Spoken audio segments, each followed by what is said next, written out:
time to have another Bhangra Social with the legend that is Amarjit Sidhu. And we are now going to be talking about Amarjit Sidhu's top 5 album productions. He's done so many great projects, so many iconic projects with various artists. And to whittle them down to 5, it's a task in itself. But we've got the man with me, and let's go for it. So, Amarjit, in at number 5 is an album which is very unique for that time. It's Mela Live. Talk to us about this, because I have so many questions. I can't wait to ask for you. Okay, Mela Live is I was part of Apna Sangeet, and I'd asked Apna Sangeet to go to Holland, to Amsterdam, and perform there. And what had happened was we managed to get a double booking. So they couldn't actually go, and I thought, oh my God, what do we do now? So I formed a band, which was Apna Sangeet, as the people from Amsterdam would know. So, which included myself and a couple of other people. There was Preetham, who was a tabla player, a couple of English guys, Kamlee, who was a singer at the time. And because they had advertised your dad. Odi photo like it was all over Amsterdam. Okay. And I thought, oh my God, what are we going to do? I'm going to have to wear a mug. We've got to fulfill this. We've got to fulfill this. We can't not go. So we decided that we just form this band and we'll just go and perform there. And it was called the Milkweg Stadium. And it was like a music festival where, you know, other people were performing as well. We were part of it. I tell you what, I'm going to do. You carry on talking, and I'm literally going to pop round. Carry on talking. I'm going to go and get something. Okay. So we then decided to go to Amsterdam and perform at the Milkweg Stadium along with other bands. And it was just an amazing... That's it, yes. Oh, look at that jacket. It caught my attention over there. Look at that leather jacket. Oh, is it leather? Goodness. Is it leather? Full-on leather jacket? Leather. Hey, Dips, I had that specially made with you, you know. What was it about this album that's made it so special for you? I just wanted to do a live, you know, a lot of Western bands were, I'm talking of mainstream bands. I was watching a lot of mainstream stuff that was going on, and which I still do. And, you know, there was Madonna live, there was so-and-so live. And I thought, I know what, I want to do something that's live. So whatever we'd recorded there, we'd put on tape. We sort of brought it back here to Birmingham and took it to a studio which was called the Rich Bitch Studio in those days, and then re-recorded on top with a lot of other instruments as well to give it a live feel. And then we pretended we were in Amsterdam, and we did the video, which was done here in Wolverhampton, but people thought we'd actually performed in Hey, you had me fooled. The beauty of the camera. You had me fooled, because I remember as a kid watching it going, whoa, is that what it's like being in Amsterdam? It's not Holland. Wow. Hey, nobody knew for years and years and years. I think people cottoned on, obviously, afterwards, but, you know, for the time, it was great. You know, it made people smile. Made people, you know, enjoy the event, and that's what it was all about. Okay, in at number 4 is an album that you produced in 1997, an album which I still think is, again, very, very underrated. And it was the launch, and I could be wrong here, I don't think I am, but the very first album ever recorded by Sonu Nigam, Pyar, which you released in 1997. Am I right? That was his first album. That was his first album. Well, the story of Sonu Nigam, which many people won't probably know, is as you know, I'd been recording in Bombay since 1983, and so I went to record Kamlee 2. It was at the time, and this is 1992. And this guy, Sonu, had just, my friend who's a music director, Amar Haldipur, he had just introduced him to the film industry, and he would line up outside the studio. And at that, I think it was 91. And so we got him to come in and do a couple of Muhammad Rafi tracks at that particular time. And I thought, wow, this guy is really, really good. So I said to my friend, I said, he's going to be a big star. He says, oh, no, chhad yaar, idhan de bathere aunde hain. And, so many people singing Muhammad Rafi. I said, no, this guy is going to be big. And anyway, I came back the next year and I sort of spoke to him again. And I said, Sonu, I want you to do some Punjabi songs. Will you do that for me? And he said, yeah, of course. And so we did an album called Pyar. And we did 8 tracks. Some of them had a Hindi feel to them, the first track. I wanted to do something, I don't know whether you remember a track in Taramveer, which was a Dharminder film called Oh Meri Mehbooba. Yeah. Well, this was based on that track. Yeah. And that's the feel that we developed on that song. And then there was a lot of other tunes that are Punjabi tunes that I'd made. So he sang that particular album, which did exceptionally well. And it opened a new sort of new grounds for Punjabi music for him in a way. And then he just became, huge in the next couple of years. So you were probably the first to use him. In fact, even before Pyar, you used Sonu Nigam on Kamlee 3 to do Lad Gaya Picha. Yes. It's correct. I think it's amazing when you work with somebody who nobody knows and then you just see their rise. I mean, again, it must be one of the things. Yeah, I'm proud of that guy. I think the thing with Sonu was he had a personality. He had the looks, he had the personality, he had a great voice, and he was down to earth. He was very, very, as a person, he was humble. And if you've got those traits as a human being, you're going to get somewhere, definitely going to get somewhere.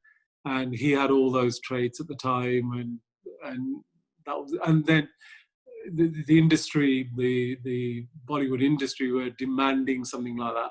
And he seemed to be at the right place, right time. Did amazingly well. Lucky's another big part that plays in anyone's career, I think. So in at number 3 is an album which, for me, to this day, I love the opening track. And you and bass lines are fully summed up with this tune. The track that I'm talking about is Ranja.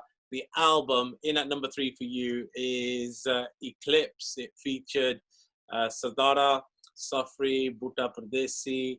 Talk to us about Eclipse. And just tell me how amazing Ranja was. Did you know it was going to be such a beautiful tune? No, I didn't. As I said, no tune. You cannot predict anything until it comes out. This particular one was actually originally, I got a guy from India who's a big singer. In fact, I'm just trying to remember his name. Big singer who had sang in, Gurdas Mann sang Challa in that same film. He had actually sang in that. And so I got him to sing this song in India.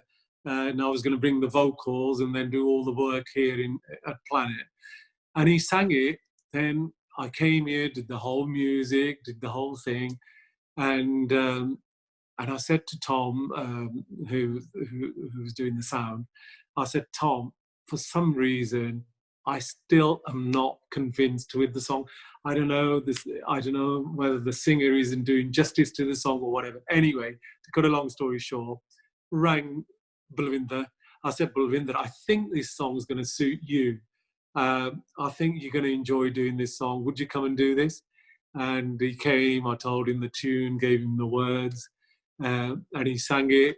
And there you are. That was it. That was Raja. Your album selection in at number 2. Still remember it to this day. It's got that iconic pink cover on it. It's got a absolute list of legends as vocalists. It is in at number 2. It is Kamlee 2. Sadara Gill, K.S. Bhamrah, Safri, Jay Shri, Kumar Sanu, yourself on the vocals.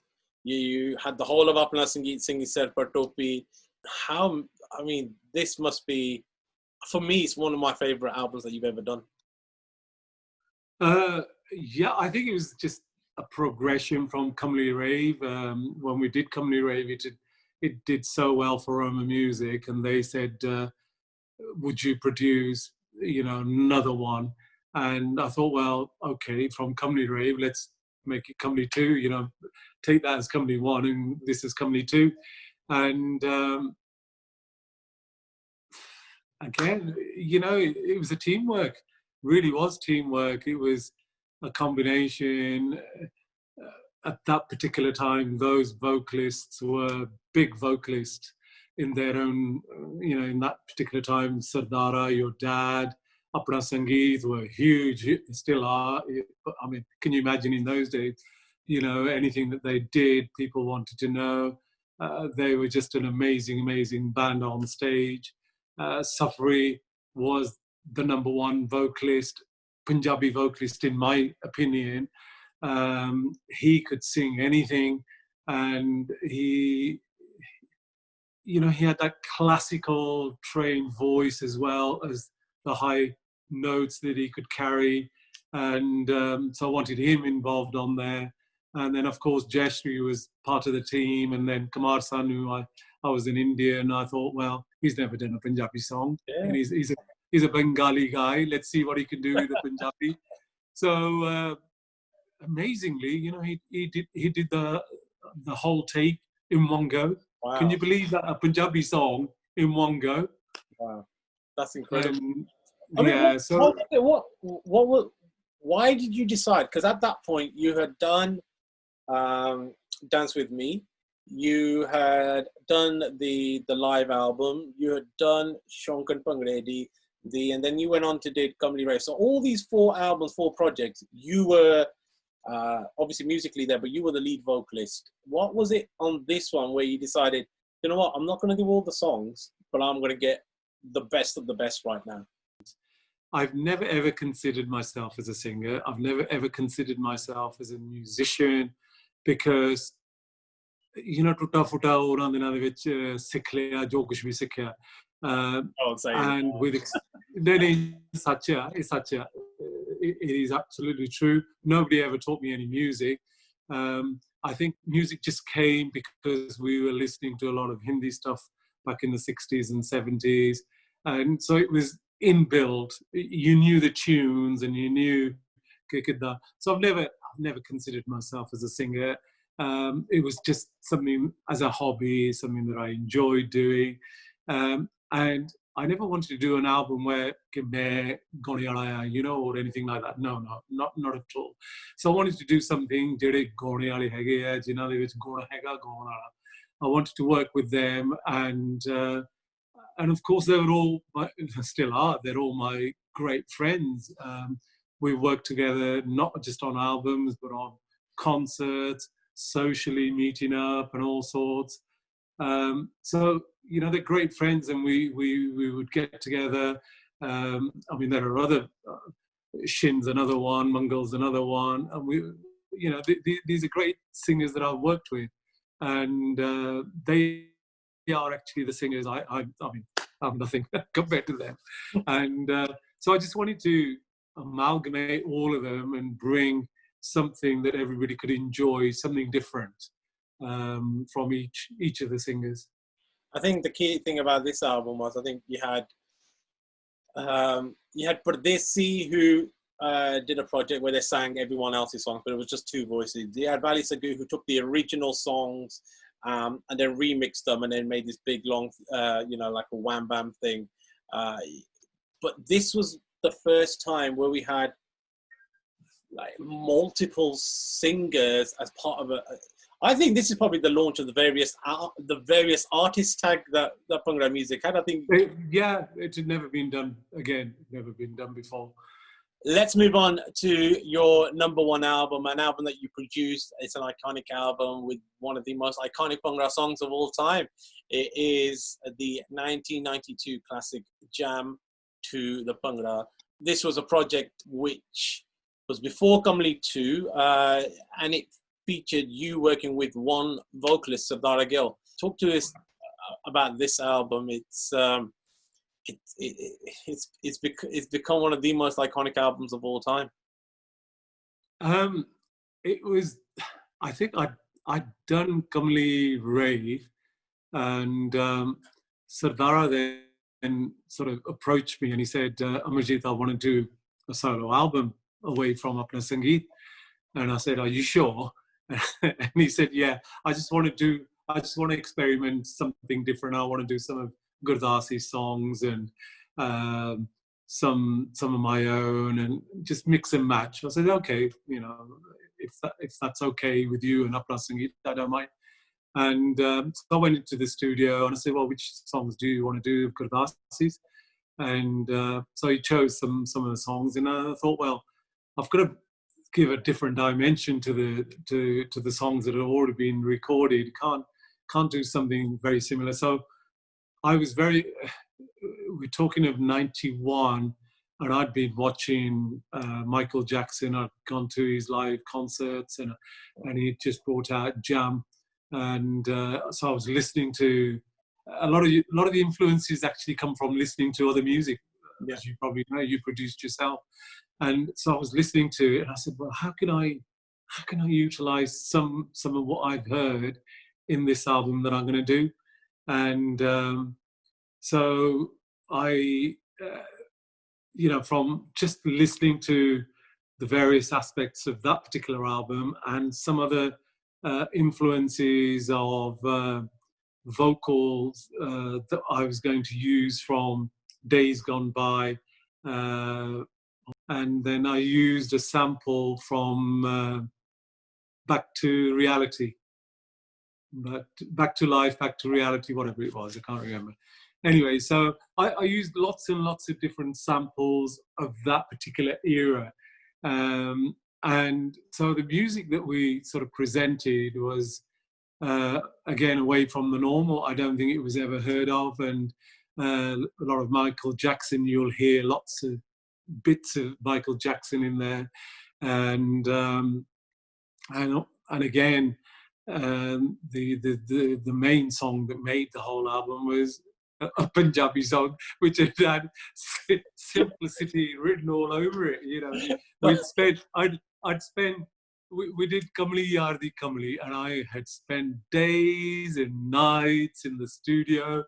Oh my goodness, it was just unbelievable. I thought, this is it. This is the song, And so you don't know, about music. Music is something that until it comes out, until it's in the public arena, you don't know. You really don't know what's going to work and what isn't going to work.